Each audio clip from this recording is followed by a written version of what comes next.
Hi viewers, welcome back to my channel Jeffrey World 9. అందరూ ఎలా ఉన్నారు? బాగున్నారా? నేనైతే బాగున్నాను. ఈరోజు మన రెసిపీ వచ్చేసి కాకరకాయ ఉల్లికారం కూర. ఓకేనా? మనకు కావాల్సిన ఇంగ్రీడియంట్స్ చూడండి. కాకరకాయలు ఒక 1/2 కిలో, నేనైతే 1/2 కిలో తీసుకున్నాను. మంచిగా కడిగి వాటిని ఇలా పైన చెక్కు తీసుకునే వాళ్ళు తీసుకోండి, లేదంటే లేదు, కడిగితే సరిపోతుంది. నేనైతే లైట్గా తీసి కడిగేసాను అంతే. ఎప్పుడు చెక్కు తీసి వండను నేనైతే కాకరకాయని. చూసారా? మంచిగా తీసుకుని ఇట్లా హాఫ్ కట్ చేసుకోవాలి. ఒక కాకరకాయని 2 ముక్కల కింద కట్ చేయాలన్నమాట. కట్ చేసి ఒక గిన్నెలో వేసి దానిలో కళ్ళుప్పు కానీ సాల్ట్ కానీ వేసి ఇంకా పసుపు వేసి బాగా కలపాలన్నమాట. కలిపితే అది ముక్క మెత్తబడి కొంచెం దానిలో ఉన్న చేదు అదంతా కూడా దిగుతుంది అన్నమాట. ఓకే, అలా కలిపి ఒక 1/2 అవర్ అలా పక్కన పెట్టుకోవాలి. పక్కన పెట్టుకొని సరే కాకరకాయల్లో ఉన్న గింజలన్నీ కూడా తీసేయాలి. ఎందుకంటే కాకరకాయ ఉల్లికారం కూర కదా, అందుకని.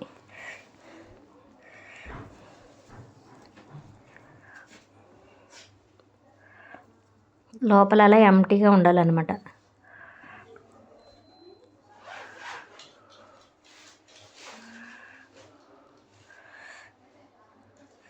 గింజలు విత్తనాలుగా వాడుకోవచ్చు, లేదంటే లాస్ట్లో డీప్ ఫ్రై చేసుకొని కూడా దీనిలో వేసుకోవచ్చు, బాగుంటుంది.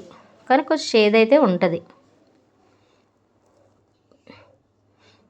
నేను పంచదార కానీ బెల్లం కానీ ఏమీ యాడ్ చేయను. కాకరకాయ ఫ్రై చేసిన, కూర వండినా, ఏది చేసినా ఇలా నార్మల్గానే వండేస్తాను.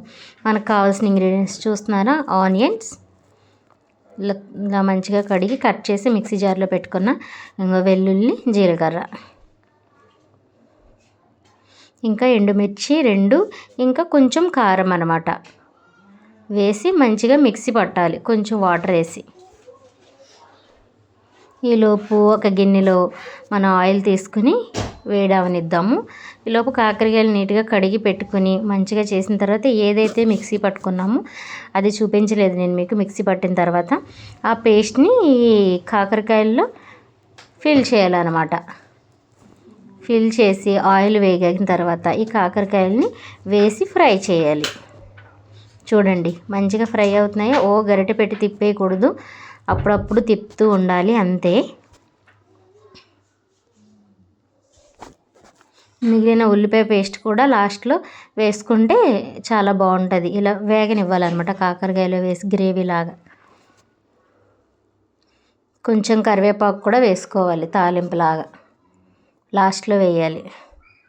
అంతే, కాకరకాయ కర్రీ రెడీ. ఓకేనా? Thank you watching for more videos.